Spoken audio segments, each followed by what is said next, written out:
the reason I'm talking to you is because on Kiwiblog you have been commenting on the Darleen Tana incident, and you think this can be solved relatively quickly, yeah? Well, look, it can be, because this report by the barrister, which Radio New Zealand's report on, I've commissioned reports like this before about disputes, and the language that's used to say, we found the witness, i.e. Darleen Tana, unreliable, contradicted by the evidence. This is polite lawyer speak for liar, liar, pants on fire.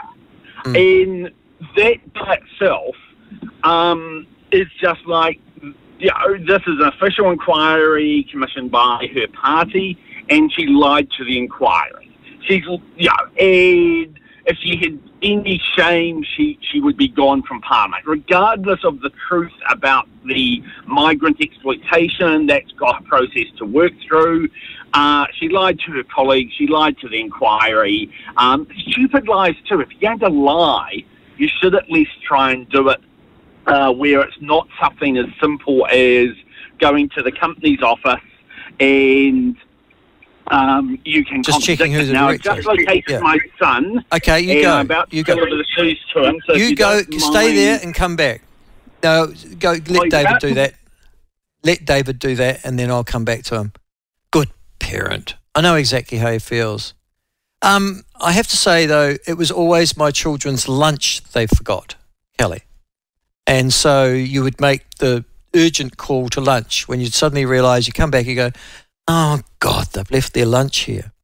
And sometimes if they'd done it for the third or fourth or fifth time, can I say, Kelly, you would go, do I need to teach them a lesson and not deliver them their lunch? And then you went through this whole moral quandary of, do I teach the lesson and they go hungry, or do I, See, I never forgot my lunch. It was never mine thing, but yeah. I was very lucky to live near my primary school. I was a 10-minute drive out from my college, though, so it was a bit harder. Which school did you go to? I went to Manukau Primary School, which is in the Horowhenua. Yeah. About an hour north of Wellington. And then I went to Otaki College on the Kapiti Coast. Reluctantly tell people that. It was terrible at the time. What, it was terrible as a school? I can't imagine it was very good. It's much better now. A lot more... well, I mean, massive drug problem back when I was there in the 2000s. Massive. Well, we had a couple of students who liked to try and burn down the science block a couple of times, or the technology block and that sort of thing. Few loose wires, we get them in most places, but it keeps it interesting. Has David delivered his shoes yet? We'll have a look, We'll have a see. Yes, I know here shoes have been delivered. Oh, good man. Good man. As I said, I used to have problems with kids forgetting their school lunches and going through the moral dilemma of, in actual fact, should I provide or should I teach them a lesson? David, back to Darleen Tana. So she's a proven liar. I'm interested now where she's going. Her interview with Mikey Sherman from TVNZ, a very sympathetic interview, I have to say. It's the only media she's been prepared to speak to. Suggests that she's readying herself to become an independent MP. Do you get that impression as well?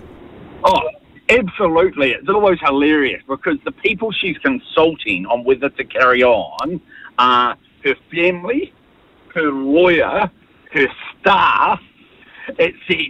Of course, they're all going to say, you carry on. What she won't be consulting is I can't remember, was it 200,000 people who voted for the Green Party who want Green Party MPs. But no, look, I think there's no question she is looking to stay on. She probably needs the money. Doesn't sound like the bike shop's doing too well. And this, of course, will give the Greens the dilemma over whether they use the walker jumping law or not. And I mean, that's such an obvious thing to do, and normally any party would do so, particularly in these circumstances. Why wouldn't the Greens do it? Well, partly principle that they've generally opposed it on the basis that there's cases where it would be used not for good examples like this, but bad examples. There's a schism in the party and you kick out the rebels, etc.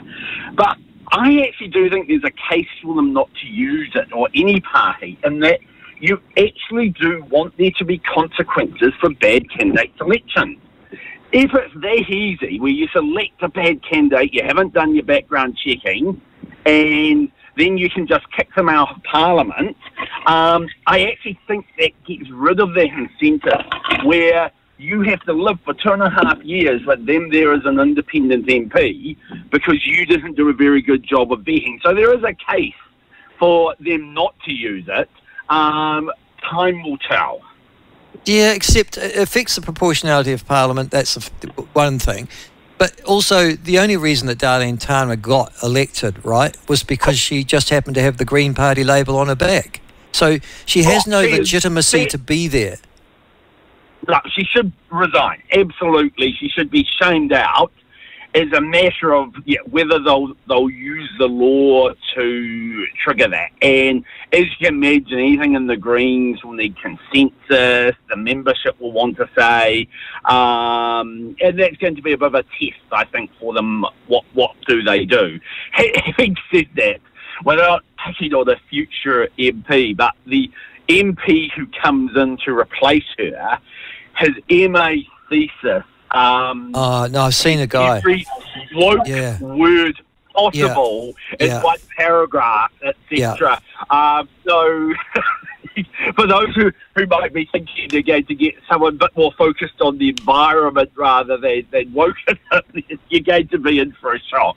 No, I saw this guy, and I mean, it was like sort of Fruit City, to be perfectly honest with you, and I went, uh-oh, yeah, you're absolutely right. Careful what you wish for. Hey, listen, the other thing is, over the weekend, again, the Te Pāti Māori have demonstrated their appalling regard for the English language and for words in general, ramped up their rhetoric yet again. Debbie Rewa Packer, in an interview over the weekend with TVNZ's Jack Tame, talking about a white supremacist government that's committing genocide against her people, and that she will never, ever stop saying that. She also went on to say that Maori are completely forgotten by this government and that currently are experiencing the worst racism ever in the history of New Zealand. Is anybody going to call her out for this rhetoric, particularly her political partners, the Labour Party and the Greens?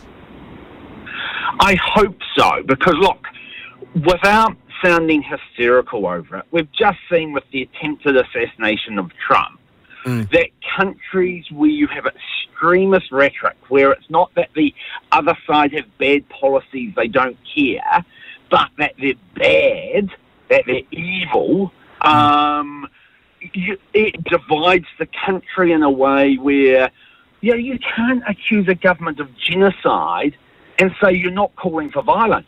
Because if a government's honestly committing genocide, are you really then saying, oh, but just, sign a petition, vote against it?